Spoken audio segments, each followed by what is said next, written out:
is this fear genuine? Is there any reason to be afraid? Is it normal? Is it abnormal? Is there anything to fear about the COVID-19 pandemic? From your research, from your professional and academic perspectives. COVID-19, like you have rightly classified it, is nothing to be scared about. But because of the way it has been presented to the people, or human race in general, then there will be cause for people to be scared. Because a scare factor has been added to the presentation of COVID-19. Thank God you called it COVID-19. I thought you would say coronavirus. Then I will ask you some certain questions. But you have classified it. So what are we experiencing across the world? Is it coronary virus or coronavirus or COVID-19? So if you look at COVID-19 as a concept, I have told people it's nothing to be scared about. Nothing. Why are you so sure about that? When you say something is a virus, and from all ramifications, all the scientific implications they have mentioned about it, does not obey basic scientific classifications, then you don't need to bother yourself about it. We are told it's as an organism. How can a virus be an organism? We are saying COVID-19 is affecting people. How is it affecting the people? What laboratory procedures or what protocol, what scientific protocol did you engage to now isolate and identify what you have classified as COVID-19? If I am sick and I go to a doctor and the doctor will ask certain questions, when doctor asks me certain questions, then he will weigh the information and will say, okay, fine, I suspect you have malaria. Then go to the lab. That lab he has sent you to is to confirm his suspicion. So what you do, when you get to the lab, they take samples. Basically, maybe blood sample. I'm not a lab scientist, but I know that there are procedures they now follow to isolate the microbes or whatever is resulting in malaria symptoms that the person is feeling. Let's take it back now to COVID-19. What are the symptoms they have found out in the lab?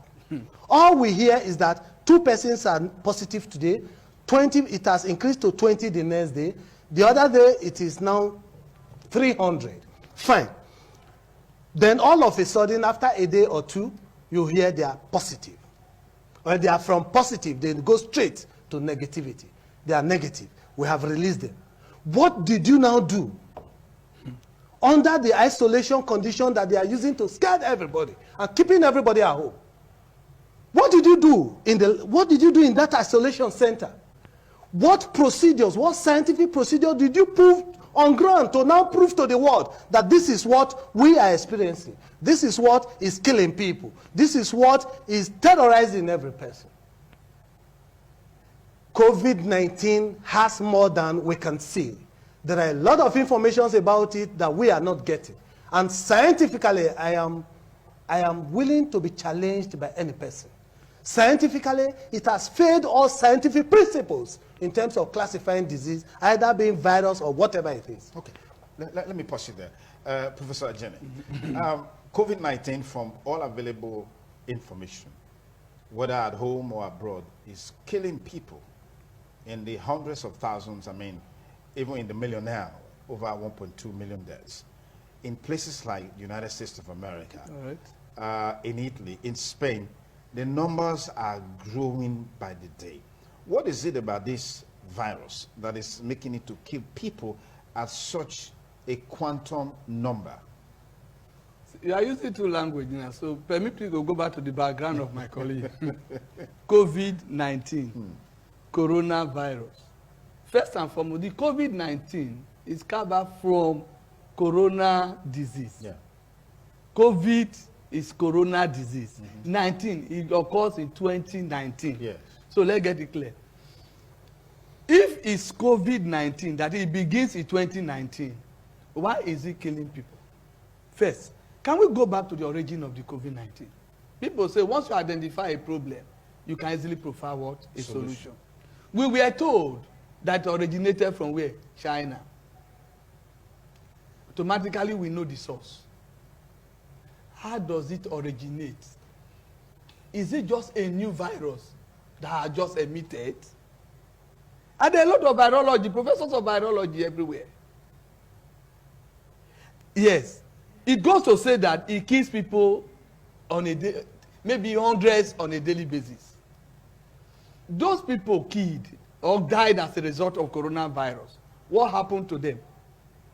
For instance, our federal government has just said anyone killed by coronavirus will not be released. That becomes the work of pathologists. They go into it. What is the resultant effect if you are affected by COVID-19? Which area of the body does it affect and thus leading to death? We keep on hearing wrong. We are told it affects the respiratory system. Good. The respiratory tract. Yes. Okay. What are your thoughts along this line? Thank God I am an anatomist. Let's start from the respiratory tract. Even starting from where they said, from information availableness, like it leads to copious secretion of mucus. And the respiratory tract, starting from the trachea, or the windpipe, as common man would say it, and the esophagus, they call gullet, they begin at the same spot, at the 6th cervical vertebra. The only difference is that the trachea is at the top, while the esophagus is below. They are being separated by what we call tracheoesophageal groin. And information available says that if you secrete more mucus, which eventually lead to the blockage of the respiratory tract, and no human being can survive without oxygen. It shows that the oxygen going into the respiratory tract, thus via the respiratory tract to the lungs, is being stopped. And then the suggestion now is, if it's just mere mucus is secrete, and we are also told also that we are being advised to take hot water. That is to show that once you take in the water, hot, warm water, it will flush it along the esophagus. Ordinarily, the pH value of stomach, which is acidic, will destroy it. Then that is a big, it's a solution. It's a big relief. It's a big relief. Yeah, yeah. Then the question now is, if pathology has even said it is at this respiratory system, and that it blocks the respiratory such that you will not get more oxygen. The question now is, does it lead to secretion, copious secretion of mucus that will lead to what? The blockage of the respiratory system? And if so, are there no drugs that can clear the respiratory or the airway? And yet we keep saying there's no solution. And even if currently in Nigeria, 33 persons have been treated and discharged, what medicine do they use? And I want to stand to say, all medicines are from where? The natural plants. I read a while ago that the ideal thing is that popular drug we usually use in the 70s called agbo, whereby you cover with tea blackhead, because it is on record that temperature above 30 can even destroy it. And so when you cover agbo, inhale it, both the respiratory and in your mouth, automatically that thing can equally what? Destroy it. And you are saying there's no solution to the problem? Okay, let me pause it there because time is of essence. Prof, you started by saying that even though it's a virus, that a virus is not a living thing. No. So how is this virus able to carry out such a deadly impact like we are seeing today? And you also added that there's more than meet the eye as far as this pandemic is concerned. Why are you so sure about these things? Yes.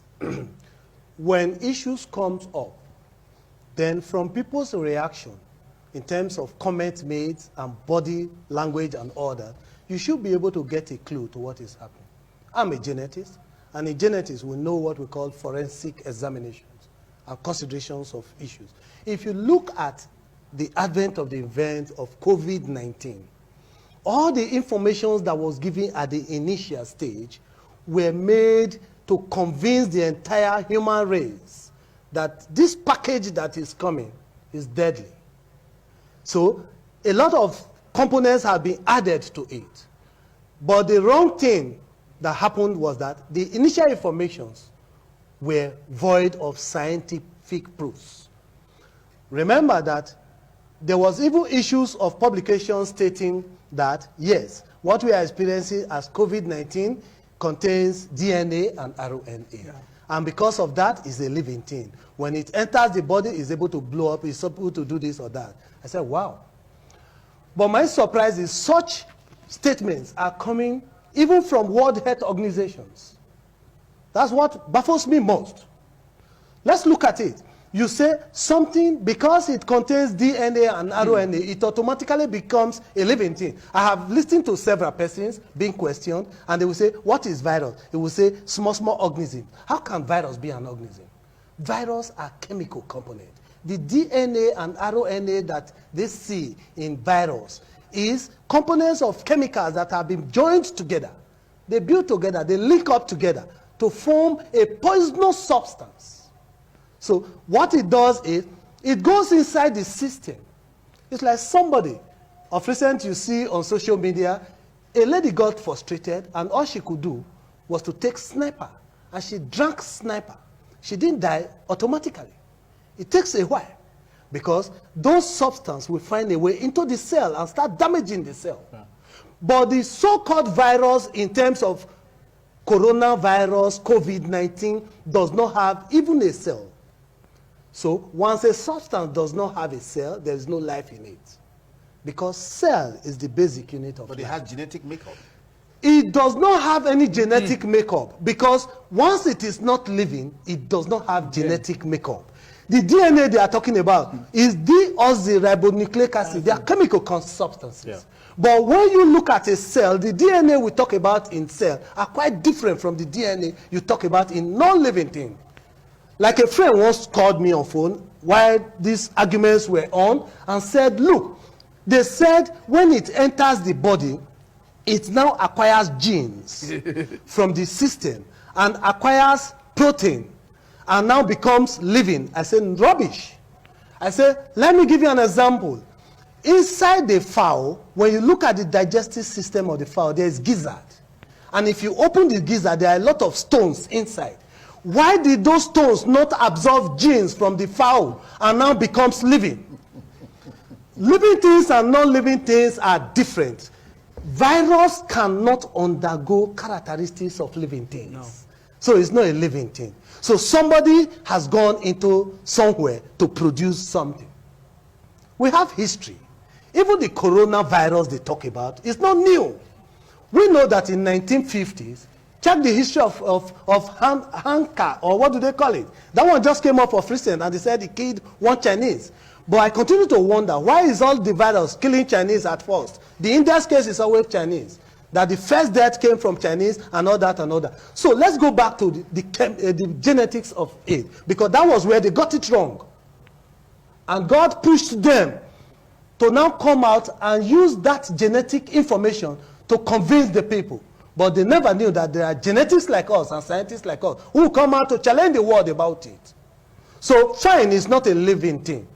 So it can hibernate in anywhere because it's a chemical substance. So when it goes inside the body, then it carries out its poisonous operations. We are talking of poison. We are talking of chemical substance. So like I told my friend, I said, we are in midst of chemical weapons. We are in midst of chemical warfare. People have made several statements. Somebody has said the world is paying for what China did. But how many persons have asked him as a gentleman, say, gentleman, fine, millions, thousands of people are dying. You are saying the world is paying for what China did. What do you understand about what China did? Why can't the world even ask China, what did you people do? What was that preparation you made? Of recent, there is a professor that has been mentioned from Harvard University, a professor of chemistry who was arrested severally on one or two occasions and questioned, and who was part of producing that chemical substance. So if you now look at a chemical substance, what I have told people is that we are so lucky. When I say we, I mean the whole entire world race. Because even they themselves that prepared it, they are not safe from it. It's affecting them. Yeah. They even die more than we are. Yeah. Okay, fine. If that preparation has been airborne, by now, half of the world would have gone. So it's not airborne, is that what you're saying? It's not airborne. Even World Health Organization has agreed that it's not airborne. That was but they said it's genetic, it's not genetic. They said initially that it wasn't airborne. But somewhere along there, I think I saw a publication where they said it's airborne. Yes, they said it's airborne because it has mutated. How can a non-living thing mutate? We are scientists. So they shouldn't take the word for granted and feel that there are no scientists in the world that will challenge them. Of recent, I have even discovered that they have a lot of agents on all social media. Because I questioned one. Every day you talk about people that died. Like my colleague has mentioned. Somebody died. Bring the dead body. Okay. We want to carry out an autopsy to find out what killed that person. Independently. No, we are not talking of independent now. Okay. You can be a part of it because you are a journalist. Yes. Okay. You people report to the world. Okay. Like I've asked I asked one of the radio programs, during a radio program, I said, even as a journalist, when you people go out, what do you see? Today 20 is positive. Next tomorrow they are negative. Who are the persons? Where are they? What is their names?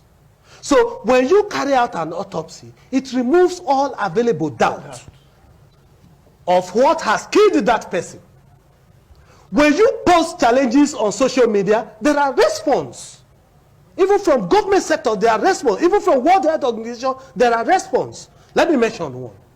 When we posted that and said, let us know, give us one, let's know what has happened. You got some reactions, even from Nigerian government. How can somebody tell me that in Nigeria, where we have constitution guiding us as a people, that when somebody now dies, because it's coronary virus that killed the person or COVID-19, they will not release the body to the family of the person. They are hiding information. And that is what the US president have said. Number one, the world is paying for what China has produced. Two, that China is hiding information about coronavirus or COVID-19. If you synchronize those informations together, it gives us a headway that there is a very crafty work being done somewhere just to destroy human race. And people are capturing it to it. Let me tell you, a farmer called me yesterday. And this morning, he was the first person that called me. And his question is that, please, Prof, when you get to that program today, I know that you are coming for a program. Tell the whole world that I, as a farmer, am asking, why do we need Chinese doctors? Okay. In Nigeria, maybe to share. Because we don't have time. Let's hammer some of these points out. To share experience with our Experience government. of what? When they could not take care of their people. We are saying America is bringing aircraft to carry their people from Nigeria. But thousands are dying in America, and less than tens are dying in Nigeria. Where is safer? Where is safer? Nigeria. Nigeria is safer. So why are they coming to take their people away? Thank God some of them have rejected that they are not going back there. So you see that there are elements of fraud which has been confirmed by some of us who can sit down to extract statement from persons to show that COVID-19, the way it has been classified, is fraud to the world. And however, we are not saying people are not dying. But it so is what's not killing left, people if you say it's fraud from the it world? is not left for the world to look for that chemical that have been produced, chemical substance that have been produced, that has leaked to the world and is affecting different countries, it's affecting different races, and it's killing people. We are not saying people are not dying. So when you bring one of those persons that have died, and you now carry out an autopsy or a pathological analysis of what has killed the person, it will give a clue to what we are saying now, and we will know the basis on which that substance was coded. Okay. So if we know the code, then we have a clue to produce an antidote. Okay, Prof, when he said bring one of the dead bodies that has been killed by coronavirus, you said, hey, I didn't quite, what was the excitement about? What would you achieve with that in engaging this issue properly? First and foremost, let me correct my colleague. The president has told us that what killed the people is what? Respiratory what? So perhaps he has carried out the autopsy. So that is a way forward already. No, because it's there in the public domain. We've been told that we have about 4 deaths. No, who told you? The federal government said so. Who told you? Through the Nigeria Center, National Center for Disease Control. So I have my source. Okay. So Prof, carry on. I want to appreciate you for having your source. And this question has also been answered by your program of yesterday. Okay. Those that listen to Van Around Town in the afternoon. The president or the chairman of NMA was called upon yesterday, and he said they are not aware of what is happening. Just like what my colleague has said, in China, you have China, US, hundreds of thousands or thousands of people dying. And in Nigeria, we just have 5 as of today. And people are leaving Nigeria from where you have mass deaths. And if, let's go back based on what you said, you have your source, that they die of respiratory distress. Fine. I think the solution has been proffered. Yes. 2 in Nigeria. As at yesterday, 33 has been discharged, infected, Yes. treated, Yes. and discharged. and discharged. Yes. Yes. What do they use in treating them? And yet you keep on telling us there is no solution We to have that. we heard of chloroquine. I don't know how. No, to please don't be sure of All right, yourself. let me pause. Let me pause Be it there. sure of yourself. No, let me pause it there. Let me pause it there. All right. If you just join us, it's the TMI Monday. I've been talking with Professor Cyril Otoihia, Professor of Genetics and Animal Breeding, as well as Professor Josiah O. So Music Studio.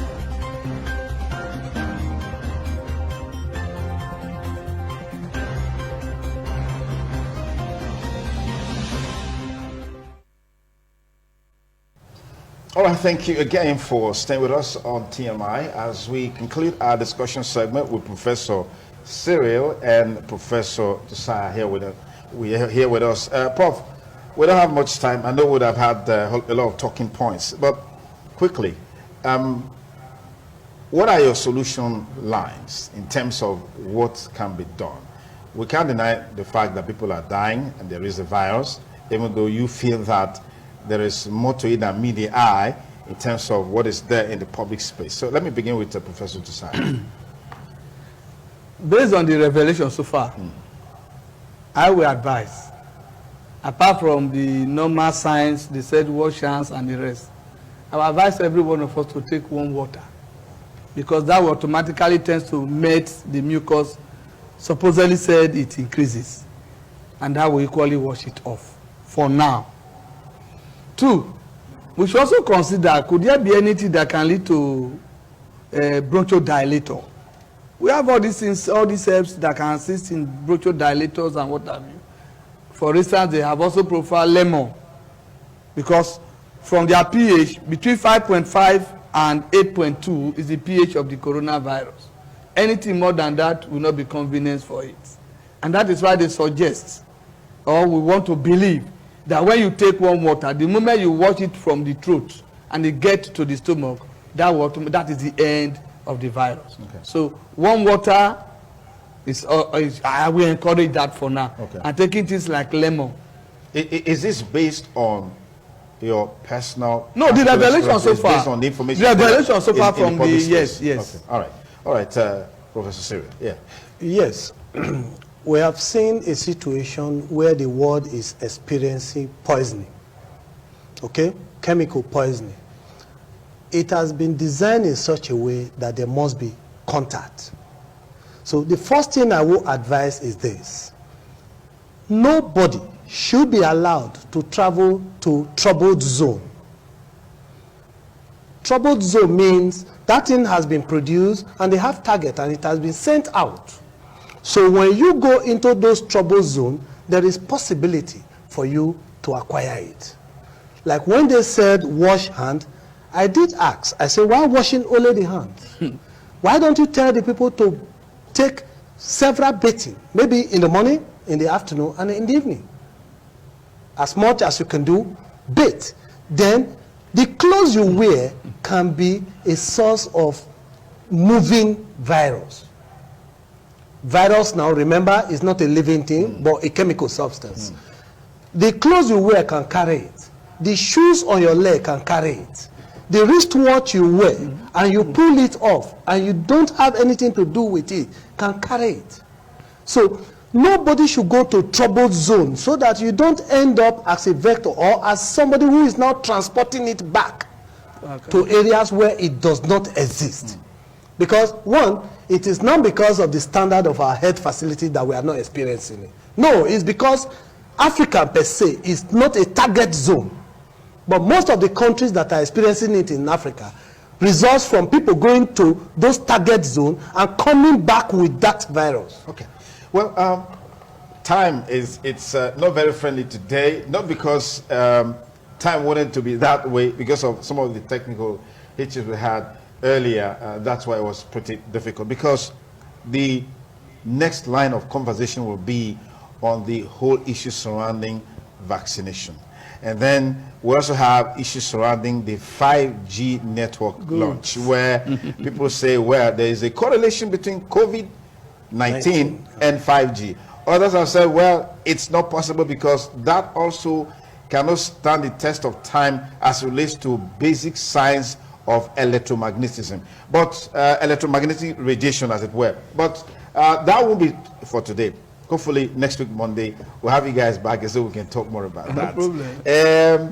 I have the contacts of a panelist here. Professor Cyril can be reached on 080-3344-7416, and Professor Josiah can be reached on 080-3408-4016. If you need a contact to get more information, you can also reach me and then on ITV Radio, and we'll be able to make this information available to you. Well, that's much time with me, so thank you so much for your time, Prof. No problem. Our profs, thank you for your time. We'll take a short break. When we return, we'll be talking with Dr. Brightons. It's the TMI Monday with yours sincerely. Don't go away.